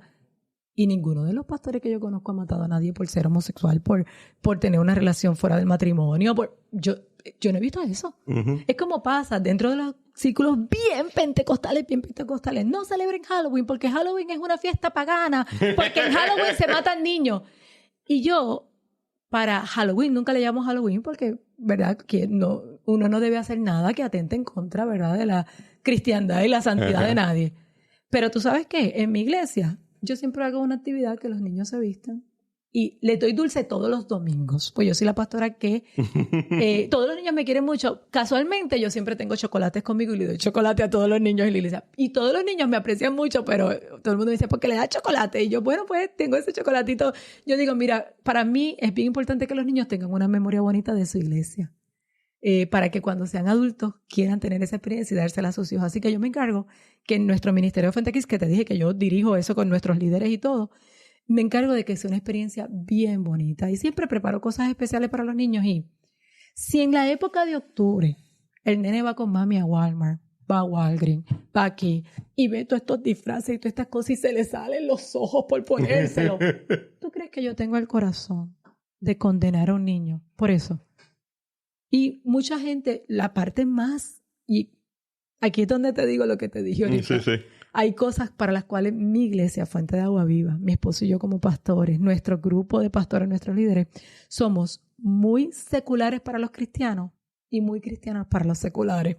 Pero yo veo eso y yo siempre preparo alguna actividad donde invito a los niños que vengan, preparamos algo para que se vistan de algo. Y tú le quitas eso de encima a los nenes y siempre los más tradicionales dicen, están celebrando una fiesta pagana donde mataban niños, donde mueren niños y todo. Y yo digo, yo llevo 30 años pastoreando y nunca he recibido una llamada de un miembro de mi iglesia que me diga, pastora, este año sí en Halloween, mi hijo, unas brujas se lo están comiendo. No pasa. ¿Y Santa Claus? Cristian. Lo mismo, mira, esta es una pregunta que me hacen muchos papás. Cuando estaba en elemental, me recuerdo que había en la escuela parroquial que yo estaba, había una familia que no era católica, no los dejaban. Muchas familias lo hacen y te voy a decir algo. Volviendo al tema de la política, la libertad religiosa es algo que se respeta. Entonces, el pastor, la iglesia, la congregación, que no hace nada, que los niños no se vistan, que no reciban dulce, que nada, yo no los critico. Pero les pido que no me critiquen a mí. Uh-huh. Y yo no los critico porque eso es libertad religiosa. Y yo soy una defensora de la libertad religiosa. Si ellos creen que eso le hace daño a sus niños, a su congregación, y estas familias lo aceptan, perfecto. Mientras ellos no estén sacrificando niños, ¿verdad? Pero eso es libertad religiosa y lo mismo pasa con el issue de Santa Claus. Mucha gente nos pregunta, mucha gente pregunta ese issue. Yo te puedo decir que mi recomendación siempre a los padres, el día de Navidad, yo no creo que nadie se vaya a perder por recibir un regalo. Tú puedes regalar cualquier día del año, pero si es una expectativa, si en tu familia se crece cultura, regala el día de Navidad, no hay nada malo con eso. Yo nunca le dije a mis hijas, nunca le dije Santa Claus viene a regalarte un regalo. En mi iglesia nunca ha habido un Santa Claus en ninguna actividad y hay iglesias que llevan a Santa Claus y se toman fotos con los niños y todas esas cosas. En el colegio siempre toman una foto con Santa Claus, fíjate. Pero eso lo hacen los maestros y yo no condeno eso, pero fíjate, en la iglesia como tal nunca lo hemos hecho. Y te puedo decir que a mis hijas nosotros siempre le teníamos su regalito al otro día. Un día ellas dijeron, oye, pero ¿y quién nos hace este regalo? Y hablamos y explicamos todo claramente. No creo que tenga, ¿verdad?, que explicarlo aquí. Tampoco quiero mencionarlo porque me imagino que tú tendrás muchos niños que te escuchen. No, pero, o sea, es una cuestión de tener sentido común, raciocinio, ¿verdad? No condenar unos hermanos a los otros. Y esa misma respeto que yo te digo que yo tengo para con mis hermanos evangélicos, yo lo tengo para las comunidades que no reflejan lo que mi Biblia dice y lo que mis valores y lo que mi moral dice. Porque yo entiendo cuando hablan, ¿verdad? No, los pastores evangélicos que condenan. Yo veo muchos movimientos. Por darte un ejemplo de la comunidad LGBT y todas las letras que ellos quieran tener, que se las respeto. hablar con odio de los pastores. En mi círculo, yo no conozco un pastor que hable con odio de los homosexuales. En mi círculo llevo 30 años pastoreando. Nunca he estado en una reunión que se hable con odio. Hay unos cuantos que se van viral y creo que son la excepción que prueba la regla y son tan histéricos en cómo hablan que simplemente llaman la atención. Lo entiendo. Entiendo que hubo unos años que también en donde también muchos pastores evangélicos en Puerto Rico se pronunciaban. Pero en la Iglesia Católica. Con su pasión, teniendo medios de comunicación. Lo puedo entender. No es la realidad hoy. No es la realidad. De hecho, yo te voy a decir, uno de los issues con lo que la iglesia va a tener que trabajar dentro de 20 años, ¿tú sabes con cuál va a ser? ¿Cuál? Con todos los jóvenes que hoy están haciendo cambio de sexo. Un día se van a encontrar. Todos los jóvenes que están suprimiendo su desarrollo con medicina, todos los que se han mutilado. Esto está pasando en los Estados Unidos a nivel nacional, donde 14, 15, 16 años se mutilan, se remueven los pechos, se remueven sus partes. Dentro de 20 años, esta gente va. Sí, en Europa también los gobiernos están también recogiendo un poco de vela. Y es una de las áreas. ¿Y tú sabes quién va a tener que trabajar con esos problemas emocionales, con esos problemas de identidad? Hoy, las estadísticas es que el 80% de los jóvenes que se cambian de sexo, el 80%, Cristian, tienen pensamientos suicidas. ¿Tú sabes quién los va a recoger y los va a ayudar? La iglesia. No va a ser los maestros que quieren enseñar ideología de género en las escuelas. Ellos no los van a recoger y los van a ayudar. No va a ser el gobierno, va a ser la iglesia. En esa línea, porque estaba hablando creo que estabas dando la parte de corazón abierto de la iglesia, pero este es un podcast donde se habla también de política, ¿verdad? Y hay yo creo que una tensión cuando personas sean pastores, como tú, como Toniel, pero personas que no sean de jerarquía, ¿verdad? Que simplemente son abiertamente cristianos, hablan de política.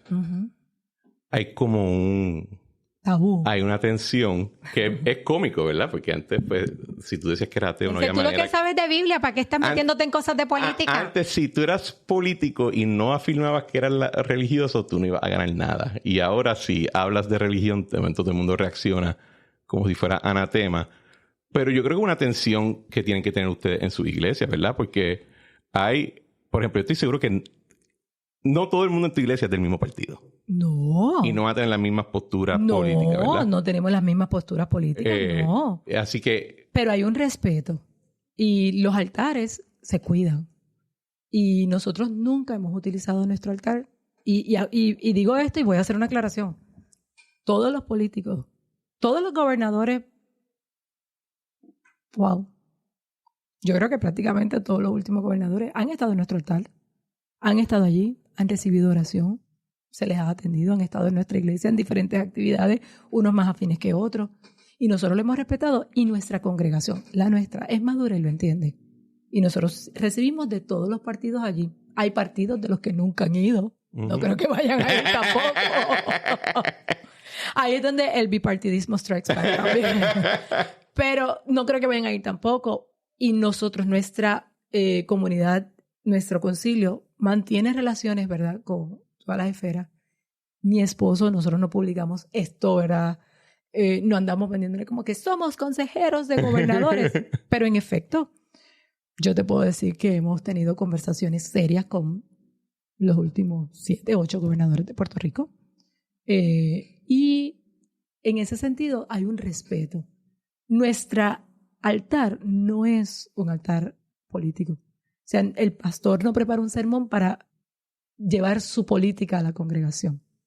Hay momentos en donde hay issues importantes y se hacen expresiones, ¿verdad?, muy particulares, encerradas en un marco, pero nunca dentro de la predicación ni para infundir. O sea, nosotros tenemos ese respeto. Nuestra congregación lo conoce. Aún así, por ejemplo, hace poco, como 2 o 3 semanas, hicimos un evento para nuestros jóvenes. Okay. Como te dije, yo me mantengo ahí trabajando con ellos. Y en el grupo de los jóvenes, los de 14 más, muchos van a votar por primera vez en ese grupo de jóvenes. Y dijeron, pastora, nosotros no conocemos de los procesos políticos, por quién votar ni nada. ¿Será que nos pueden preparar algo? Ellos lo pidieron y nosotros lo preparamos. No les hice la aclaración. La posición de los pastores nunca es decir por quién tú vas a votar. Cada persona tiene que desarrollar su propio juicio, pero te puedo dar los elementos para que puedas tener ese juicio de escoger por quién tú quieres votar. Y aclaramos eso, hicimos el evento. Yo invité a la congregación porque hay adultos que tampoco saben cómo. Y nosotros sí inspiramos a la gente desde nuestro altar a cumplir con su deber ciudadano. Nosotros sí lo hacemos abiertamente, sobre todo yo. Siempre desde el altar en épocas de elecciones digo, el que no se haya registrado vaya a registrarse, tiene esta tal fecha para registrarse, todo el mundo salga a votar. Y hay algo que yo siempre digo en la iglesia y cuando se me tocan estos temas, yo digo, si tú eres de las personas que dice, ninguno sirve, no quiero votar por ninguno, que tengo que decir lamentablemente, que es algo que tú escuchas en muchas iglesias evangélicas, sí. Digo, lamentablemente, yo le digo a esas personas, usted va, se registra, tiene su tarjeta electoral, el día de las elecciones madruga, va, hace la fila, toma su papeleta, se mete en la caseta y pone, no voy a votar por ninguno. Y así lo echas en la caja, pero cumples con tu deber ciudadano y haces lo que te corresponde. Si esa de verdad es tu voz, que no es lo mismo que porque ninguno sirve, no voto, no me interesa, y estar excluido de esa participación a la que todos tenemos derecho y debemos ejercer ese derecho. Porque yo pienso que cuando la gente, cuando ya del punto de vista más secular, dicen cosas como que la religión no se mete en la política o la política no debe meterse en la religión, etcétera, están argumentando que para ser cristiano no puedes ser ciudadano. O sea, no puedes tener un rol activo como individuo, como familia en el cuerpo político de la jurisdicción. Eso es, y después se tiran la frase del a Dios lo de Dios y al César lo del César, que yo creo que es la frase peor citada.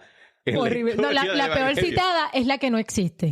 La que la gente dice, porque la Biblia dice, ayúdate que yo te ayudaré. Eso no está en la Biblia, esa es la peor citada. Pero después puede ser esa que tú dices.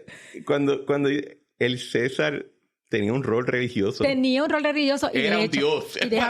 Para ellos, era, no solamente eso, que cuando Cristo dijo al César lo que es del César y a Dios lo que es de Dios, lo que estaba diciendo era, prácticamente cumplan con el deber ciudadano. Hay que pagar una moneda, se paga la moneda. Pero a Dios lo que es de Dios. Y la gloria que se le da al César no le pertenece al César, le pertenece a Dios. Y hoy podemos vivir con esa ideología. Al César lo que es mira lo que es de gobierno. O sea, en la libertad religiosa no se va a extender a que digamos, no, en nuestra religión no pagamos taxes. Eso no va a pasar. Porque la realidad es que hay que cumplir con el deber ciudadano. Y hay una línea muy finita. Y ahí es donde es tan importante para las personas que creen en Dios, que practican una religión, que por lo menos tengan un conocimiento básico de política. Porque de la misma manera que el gobierno nunca va a permitir que un grupo de religiosos diga nosotros no, que es uno de los issues con las iglesias, porque tú sabes que las iglesias no pagan taxes y mucha gente dice, cuando empiecen a pagar taxes, que tienen que... Las iglesias no pagan taxes porque son organizaciones sin fines de lucro, como los Boy Scouts no pagan taxes, como todas las organizaciones sin fines de lucro, que es una constitución, una manera en que tú constituyes una organización, no pagan taxes. No es porque son iglesias, es porque cumplen con unos fines que el gobierno estableció. Los individuos pagan taxes. Yo pago taxes. Por eso, pero ahí es donde están tantas ideas erróneas. Porque la gente piensa que mi esposo y yo no pagamos taxes. Y yo pago taxes igual que todo el mundo. Pago taxes. Los padres católicos no pagan taxes porque han practicado un voto de pobreza, no reciben un salario, ellos tienen... Y si esa es la... Pero si reciben una herencia, tienen que pagar. Claro, sí. Porque es lo que dice la ley. Entonces, hay tantas vertientes para poder llevar ese punto de lo que acabas de traer, pero de la misma manera que el gobierno no va a poder, o sea, las instituciones religiosas no van a poder constituir, ahora entonces ninguno de nuestros feligreses paga taxes porque esa es nuestra libertad religiosa, eso no es posible. Asimismo, el gobierno no debe inmiscuirse en la libertad religiosa y decir, no, la religión para todos los que viven en este país va a ser tal religión y nos vamos a regir de esta manera. Esa es parte de la Constitución de los Estados Unidos, la libertad religiosa, que es una de las defensas más importantes para nosotros sí, pero los cristianos. Cuando ellos decían libertad religiosa, presumían que iban a haber religiones. Claro. No que iba a ser un Royal Rumble, en el sentido de que nadie habla del tema. Y de hecho, cuando se hace la Constitución, se le prohíbe al gobierno federal poner una religión. Claro. Los estados lo hacían. Claro. Y hasta la enmienda 14 que entonces ya no puedes, porque se coge la Carta de Derecho y se extiende a los estados. Pero todos los estados tenían una religión principal y había una regla sobre el tema. Pero no es algo que pueda pasar en el día de hoy. O sea, hoy Estados Unidos no se puede virar y puede decir, esta va a ser la religión oficial de los estados. O sea, eso no va a suceder. Estamos por lo menos protegidos en ese derecho. Claro. Y yo creo, pero también, y esto es parte yo creo que la carga de estas discusiones, que los gobiernos no solamente asumen postura y crean leyes económicas. No. Hay leyes y hay posturas que reflejan una visión valorativa ¿Y la moral? De un asunto, de la moral, ¿verdad? Y queremos negar que eso existe o que eso ocurre. Y es real. Y es real. Y no solamente real, no hay otra manera, ¿verdad? Y yo quiero mencionar algo que tú mencionaste, porque tú dijiste, antes, si un cristiano, si un político se paraba y no decía que era cristiano, no ganaba. Yo creo que eso es vigente en el día de hoy. ¿Tú crees? Yo creo que difícilmente un político que se catalogue como ateo pueda ganar en el día de hoy, aquí en Puerto Rico. ¿De verdad? Estoy segura. Y igual tengo que decir que quiero decirlo de la manera correcta porque no quisiera que se me malinterpretara, pero yo prefiero votar por un político que al menos respete lo que es la libertad religiosa, entienda cuáles son las posturas de los cristianos, los evangélicos, que son posturas de moral. Para nosotros son posturas morales. Son postulados lo que está en nuestra Biblia, que es la Biblia de todos, la definición de un hombre, la definición de una mujer, el respeto por el matrimonio, el respeto por la familia. Para mí, yo quiero votar por alguien que entienda esos parámetros, que entienda que aún las estadísticas, la data científica apoya lo que nosotros creemos. No como se está haciendo ahora, que quieren hacer ver que la ciencia respalda cosas que no las respalda. Bueno, sí, pero eso yo creo que es más porque se ha prostituido el asunto de lo académico, donde para cualquier estúpida alguien te saca un estudio y tú lo ves y tú dices, esto no es un estudio, esto es un folleto que tú acabas de escribir. Exacto. Lo pusiste en un formato, usaste cierto lenguaje y ahora tú me quieres decir que esto es ciencia. Esto no es ciencia, esto es un folleto. Y sí hay unas voces anti-iglesia, anti-ser humano, literalmente, que están llevando sus políticas en diferentes esferas. Una de esas áreas es la educación. Cristian, lo que está sucediendo en muchas escuelas a nivel de la educación es horrendo. Y tú ves unos grupos que defienden ciertas posturas, pero tú no los ves. Porque, por ejemplo, ahora mismo lo que acaba de suceder con el Título 9, que el Departamento de Educación acaba de enviar una comunicación que va a entrar en vigor, me parece que en agosto, no sé de qué me está hablando. Donde la representación en los deportes va a ser de acuerdo a cómo tú te percibas. Entonces, si una persona de tu tamaño, de tu altura, con tu fuerza, dice que se percibe mujer, todas las niñas que han practicado un deporte, que se han preparado en un área, que han soñado con ser medallistas, con ganar, o que han trabajado por ganar una beca universitaria, van a estar de ventaja, porque Cristian se percibe como mujer.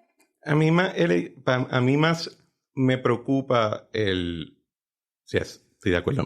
Yo no debo competir con otras nenas, ¿verdad? Y ahí está también el issue de seguridad. Pero a mí porque tú vas a entrar al baño de las nenas a bañarte y a cambiarte. Lo que te estoy tratando de decir es que para mí esa controversia es solamente la puerta.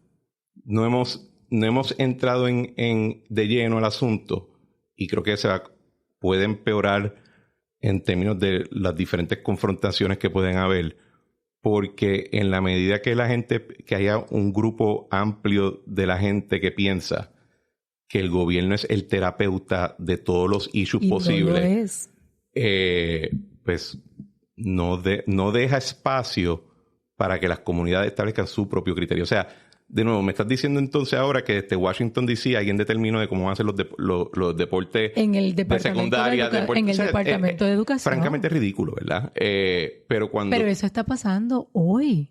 Eso comienza en vigor en agosto. Y dime quién se va a pronunciar en contra de esas cosas si no son la iglesia. Me gustaría pensar que otra gente también quizás no están de acuerdo ¿Dónde están? Bueno, ahora mismo porque no creo yo que te puedo decir un issue bien grande. Las feministas que defienden a las mujeres, ¿por qué no defienden a las mujeres no nacidas? Porque no pueden definirlo. Sí pueden definirlo. Es un chiste. Pero ¿por qué no defienden a las mujeres no nacidas? Si son tan defensoras de las mujeres.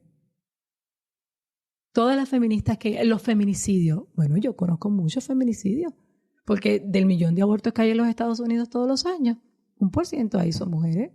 Nadie protesta por esos feminicidios. Y ahí es donde yo encuentro que muchos movimientos como las feministas son una hipocresía.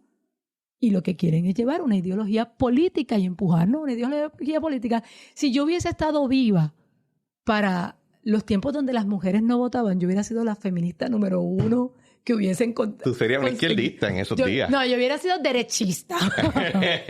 Porque yo hubiese conseguido que las mujeres fueran a votar. Te lo garantizo que yo me hubiese pronunciado. Pero hoy no me puedo pronunciar como feminista.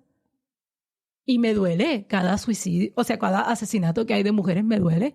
Me duele las mujeres que pasan trabajo solas con sus hijos. Bueno, en el Ministerio de las Cárceles yo te puedo decir que yo he trabajado muchísimo en las cárceles de mujeres, que yo he visitado la cárcel de mujeres, cama por cama, cuarto por cuarto.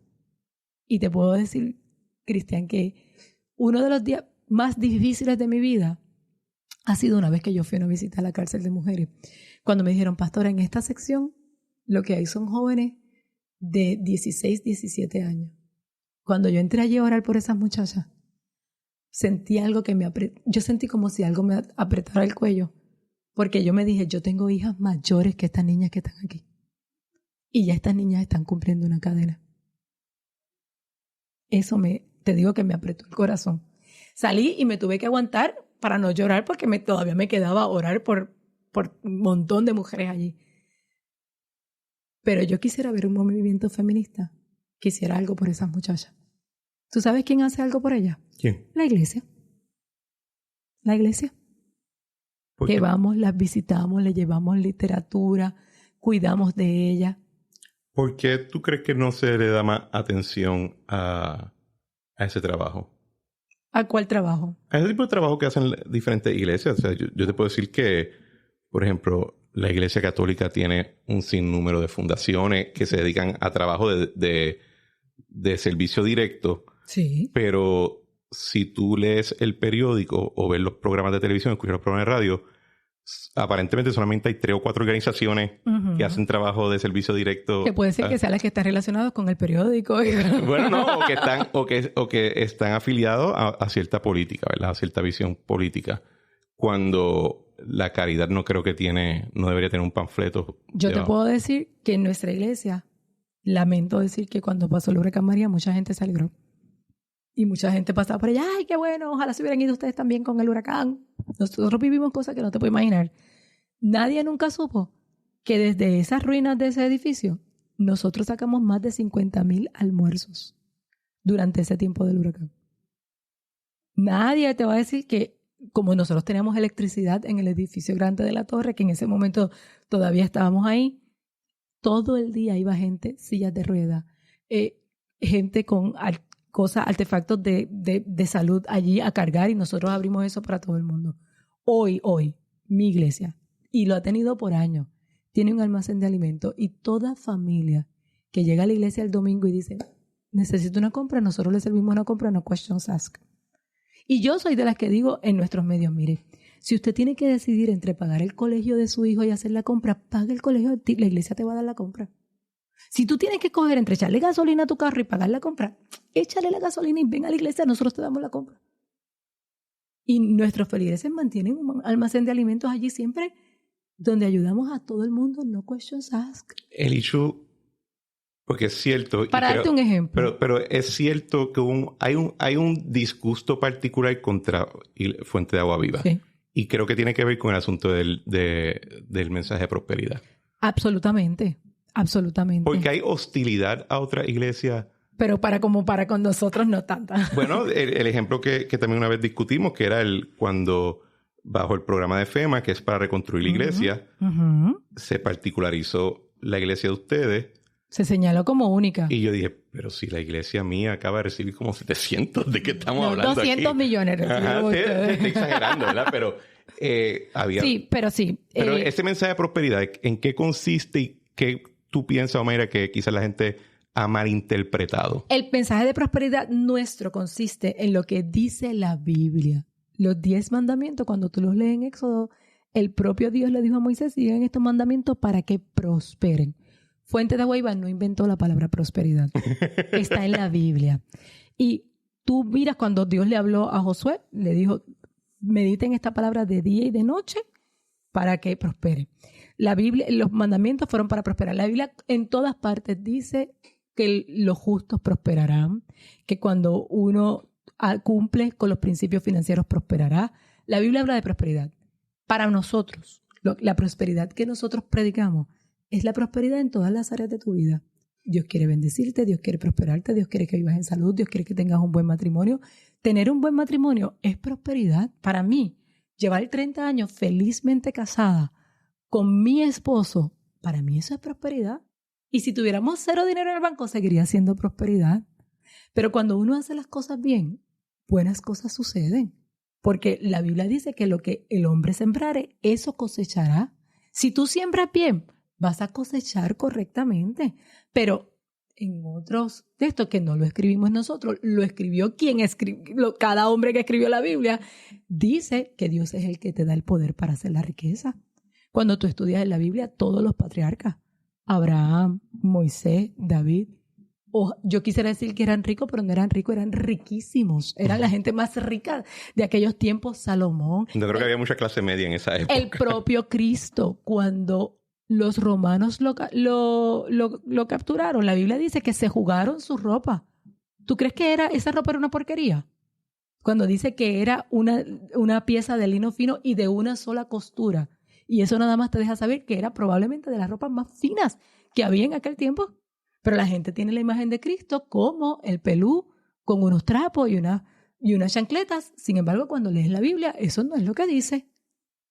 Dice que vestía con lino fino de una sola costura.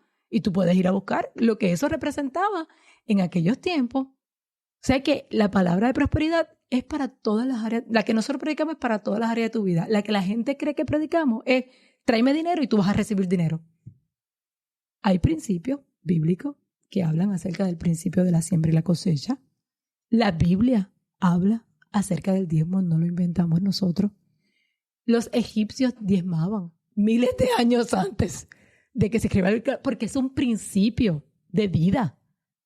Pero por alguna razón la gente cree que eso es lo que nosotros predicamos. La gente cree que nosotros predicamos, estoy segura que tú tienes que haber escuchado, que para sentarse en la primera fila de nuestra iglesia hay que dar una cantidad de dinero. No he escuchado eso. Pero... pues mucha gente me dice, ay, en tu iglesia es en la que hay que pagar tanto dinero para sentarse en la primera fila. No hay que pagar nada para sentarse ni en la primera, ni en la segunda, ni en ninguna fila, porque tú pagas cuando tú entras al cine, te cobran una taquilla. Tú pagas cuando tú entras a un museo. Tú pagas cuando tú entras a un lugar pero la iglesia no cobra entrada ni taquilla. Hay un momento donde se le da la oportunidad a todo el mundo de sembrar y de dar. Nosotros enseñamos el principio del diezmo, enseñamos el principio de la ofrenda, lo enseñamos, pero cada quien lo practica individualmente si quiere. Casualmente, todos los que lo practicamos no funciona. Porque yo desde el día que me convertí y entendí lo que eran los diezmos y la ofrenda, he diezmado y ofrendado toda mi vida. Y 30 años de casada, yo miro atrás y hay cosas que yo digo, wow, yo no sé ni cómo alcanzamos esto. Pero han sido los principios de Dios funcionando en favor de uno. Yo creo que también... Y no conozco a alguien que me diga, diezmé, ofrendé correctamente, le serví a Dios y todo me salió mal. Conozco gente que me dice todo lo contrario. desde que le sirvo al Señor, desde que cumplo lo que me enseña la Biblia. Pastora, desde que diezmo, desde que ofrendo, desde que oro, desde que me congrego, desde que leo la Biblia, mi vida ha cambiado para bien.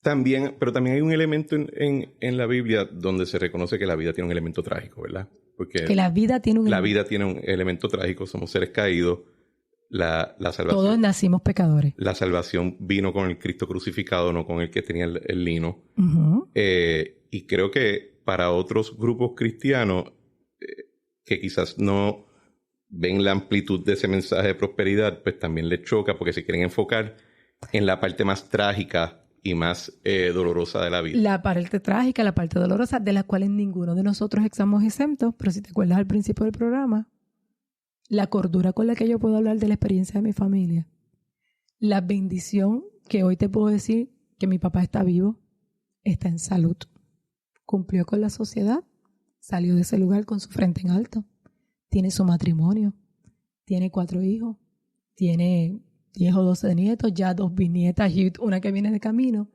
y vive bien, vive tranquilo, vive en paz, no teme por su vida y es transparente con su familia, porque le servimos al Señor.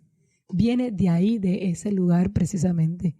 Y ahí es donde tenemos que entender que sí hay beneficios con servirle a Dios, sí hay beneficios con vivir una vida cristiana, con cumplir lo que nos enseña la Biblia, que para nosotros es la palabra absoluta de Dios, y que los pensamientos de el cristiano tiene que ser pobre, el cristiano tiene que ser humilde. La humildad no tiene nada que ver con dinero, porque yo conozco gente sin dinero que son orgullosos y conozco gente con mucho dinero. Yo conozco un par de pelados que son unos altaneros.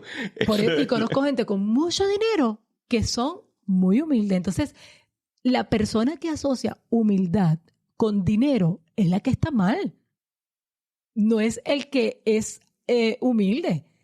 Y en ese sentido, yo sí tengo que decirte que ha habido religiones, como lamentablemente la propia Iglesia Católica, que ha promovido la mentalidad de pobreza, ha promovido estas mentalidades que no son consonas con la Biblia. No son consonas con la Biblia, porque eso no es la vida que Cristo promete.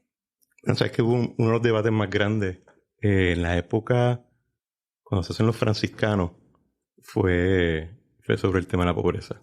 La Iglesia Católica tiene 2000 años. Sí. Ha habido debates, claro, ¿verdad? No creo que hoy en día ese es no creo que es el mensaje principal. Hay órdenes que se dedican a la pobreza, hay órdenes que se dedican a atender a los pobres en lugares sumamente marginados. Y se le hace la crítica que entonces lo que está haciendo es promocionando la pobreza. Pero... No, yo creo que alguien tiene que cumplir con esas funciones, pues, y lo debemos hacer. En su mayoría lo hacen las iglesias o las organizaciones que salen de iglesias para cumplir con esos fines.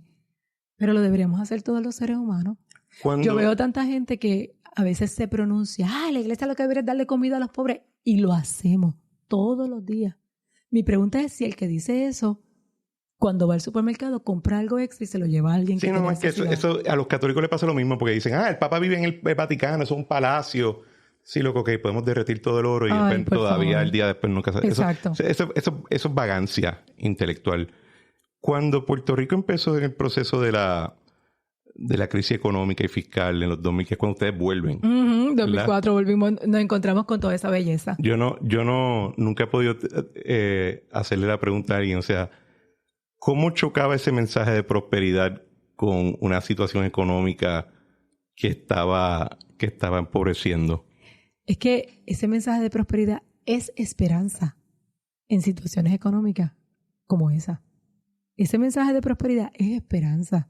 Ese mensaje de prosperidad se convierte en convicción para las personas. Y Cristian, en tiempos de necesidad, la gente prospera. La gente prospera. La gente crece. La gente se le ocurre una idea que puede monetizar. La gente se mantiene. Una de las cosas que yo he experimentado en mi vida ha sido que en medio de dificultad, de alguna manera, Dios siempre nos guarda y nos cuida. Y te doy un ejemplo, ese ejemplo del huracán. O sea, cuando pasó lo del huracán, cuando entramos la primera vez por aquella puerta, de hecho yo tengo una foto de ese momento y cuando la veo digo, de verdad que yo miro hacia atrás y no lo puedo creer. Cuando mira, Otoniel entró y me dijo, este templo lo vamos a destruir, lo vamos a construir de nuevo. Me dijo esas palabras. 3-4 días después del huracán. En ese momento no había fondos de FEMA. No había nada. En ese momento, todos los domingos en mi iglesia, yo repartía 1,000 libras de pan. Yo le daba pan a la gente. Que bendito Dios, conseguimos una panadería que nos vendía ese pan para nosotros poder repartirlo. ¿Tenían luz? Sí. Nosotros sí teníamos electricidad porque nos congregábamos en el edificio de la torre y, bueno, en aquel momento, en los primeros días no teníamos luz igual que el aeropuerto, pero ya cuando prendieron el aeropuerto... porque la línea cruza por ahí. Nosotros estamos conectados con la... Eso es como Plaza con el centro médico, que la línea no cruza por el lado. Y así es la iglesia de nosotros con... O sea, nuestra iglesia no tenía luz cuando el aeropuerto no tenía luz, que nunca. Pero teníamos una planta. Y siempre tuvimos diésel también. Y Dios enviaba a alguien que me encantaría darle crédito, pero no me atrevo porque nunca he pedido permiso para eso. Pero Dios envió todas las semanas, a nosotros nos llenaban el tanque de diésel y nunca nos cobraron un centavo. Eso es la bendición de Dios. Tú no puedes hacer eso por sí solo. Y no hay nada que tú puedas hacer en el mundo natural que se equipare a una puerta, una ventana, el favor y la gracia de Dios. Y ahí yo te puedo dar testimonio que tantas cosas en mi vida y de mi feligresía, o sea, podríamos hacer 100 programas de La Trinchera solo de testimonios de personas contando cómo Dios los ha bendecido en momentos difíciles. Así que contestando a tu pregunta, en los momentos cuando abunda el pecado, dice la Biblia, sobreabunda la gracia. Así que en los momentos difíciles donde tú dirías, la gente está pasando por un momento difícil económico, no se les debe hablar de prosperidad, es cuando más tenemos que predicarles la prosperidad divina. Vamos a ir a la última parte del show antes de cerrar, que te lo había adelantado. Ok, hay muchas iglesias, católicos, Fuente Agua Viva, etcétera. En la misa, nosotros... Se me fue el tiempo, no me di cuenta que llevamos tanto tiempo aquí. En la misa nosotros siempre leemos el credo niciano, que fue aprobado... Yo fui católica muchos años, acuérdate. Fue aprobado en el año 325 después de Cristo, en respuesta a la herejía ariana. Fue convocada por Constantinopla, así que yo lo voy a leer en parte y tú me dices si estamos en la misma página o si algo cambia. Ok. Creo un solo Dios, Padre Todopoderoso. ¿Estamos en la misma página? Creador del cielo y de la tierra, de todo lo visible y lo invisible. ¿Estamos en la misma página? Creo un solo Señor Jesucristo, Hijo único de Dios. Estamos en la misma página, solo que hoy todos nosotros somos hijos de Dios, pero Él es el Hijo único enviado. Nacido del Padre antes de todos los siglos, Dios de Dios, luz de luz. Estamos en la misma página. Dios verdadero de Dios verdadero, engendrado, no creado. Estamos en la misma página. De la misma naturaleza del Padre, por quien todo fue hecho. Yes. ¿Eso dice la Biblia? Que por nosotros los hombres y por nuestra salvación bajó del cielo y por obra del Espíritu Santo se encarnó de María la Virgen y se hizo hombre. ¿Cierto? Y por nuestra causa fue crucificado en tiempos de Poncio Pilato, padeció y fue sepultado y resucitó al tercer día según la Escritura. ¿Cierto? Y subió al cielo y está sentado a la derecha del Padre y de nuevo vendrá con gloria para juzgar a vivos y muertos y su reino no tendrá fin. ¿Cierto? Ahí Él de nuevo vendrá con gloria. Esa partecita te puedo decir que en la iglesia evangélica hay unas divisiones de escatología, pero yo creo que la mayoría estamos de acuerdo en que vendrá con gloria. Creo en el Espíritu Santo, Señor y dador de vida. En el Espíritu Santo, Señor y dador de vida. Para nosotros Jesucristo es el Señor, pero creemos en la trilogía de... en la Trinidad. En la Trinidad, perdón. Bueno, aquí escriben la parte con lo ortodoxo, que procede del Padre y del Hijo, y que con el Padre y el Hijo recibe una misma adoración y gloria. Los ortodoxos nada más dicen Padre, no dicen que procede del Hijo. Nosotros creemos en la Trinidad. En la Trinidad, Y que habló por los profetas. Creo en la Iglesia. Creo en la Iglesia, en la institución de la Iglesia. Que es una santa, católica y apostólica. Bueno. Católico es universal. Católico ahí se traduce como universal. Lo que pasa es que ustedes lo utilizan como la Iglesia Católica también. Había una sola iglesia. Por eso está bien en aquel tiempo. Pero nosotros sí creemos en la institución de la iglesia y la función que cumple la iglesia. Pero esa frasecita así como tal, sería muy difícil que la repitiéramos en nuestras iglesias. Confieso que hay un solo bautismo para el perdón de los pecados. Nosotros creemos en el bautismo, pero no como lo cree la Iglesia Católica. Y sí creemos en el bautismo y creemos que cuando eres sumergido en las aguas, ahí queda tu naturaleza pecaminosa. Pero no tienen sacramentos, ¿verdad?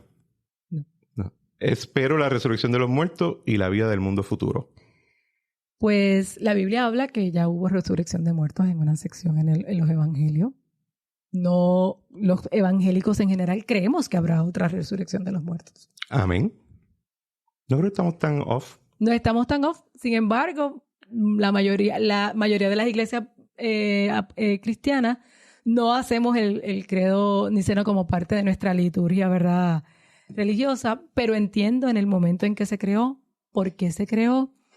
Y fíjate, yo creo que ese credo cumple con una función. Yo creo que las iglesias evangélicas podríamos tener un credo. Pónganse de acuerdo, a ver. Pero ponernos de acuerdo va a ser bien difícil. Pero cumple con una función y el tiempo que yo fui católica, yo te puedo decir que sentarme y cuando se decía el Padre Nuestro, el Ave María, el credo, todas esas cosas, de alguna manera eso infunde en las personas y nos pone a todos en una misma página. Y eso está bien. Para eso nosotros hacemos discipulados y clases y enseñamos esas cosas. San Agustín de Hippo decía que la república era aquella cosa que todos amábamos en común. No es todo el mundo simplemente coexistiendo. Omaira, sí. ¿Dónde la gente te puede escuchar? ¿Dónde te pueden...? Bueno, ahora contigo me pueden escuchar en Sin Filtro, pues, en Visit Puerto Rico. Y allí hacemos, ¿verdad? Bendito de la mano de Dios lo que podemos. Los programas han sido muy buenos. Sí, y lo mejor de grabarlo es ver a Carmen y a Peter Miller juntos.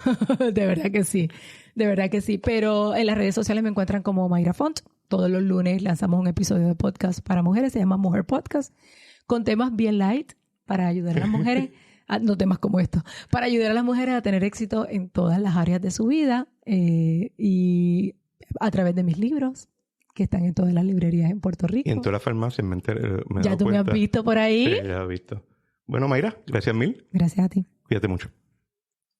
Bueno, señores, este ha sido otro episodio de La Trinchera. Como siempre, le damos gracias por sintonizar y les pedimos que por favor compartan el episodio y el programa con sus amistades, sus familiares, compañeros de trabajo y hasta con la gente que les caiga mal.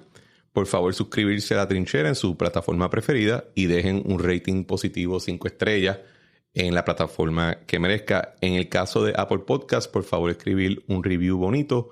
Si van a decir algo negativo, se lo pueden reservar. A nadie le interesa lo amargada que es su vida. Y si desean comentar el episodio, pueden hacerlo en Spotify, en la área de Q&A, debajo de los show notes o en la parte de comentarios en el caso de YouTube. Les aseguro que leo todos los comentarios y mensajes y los tomo en consideración. Y como siempre, le damos gracias a Eric Harper por nuestra música Spirit of España y a Claudia Rosario por nuestro arte. Nos vemos en la próxima.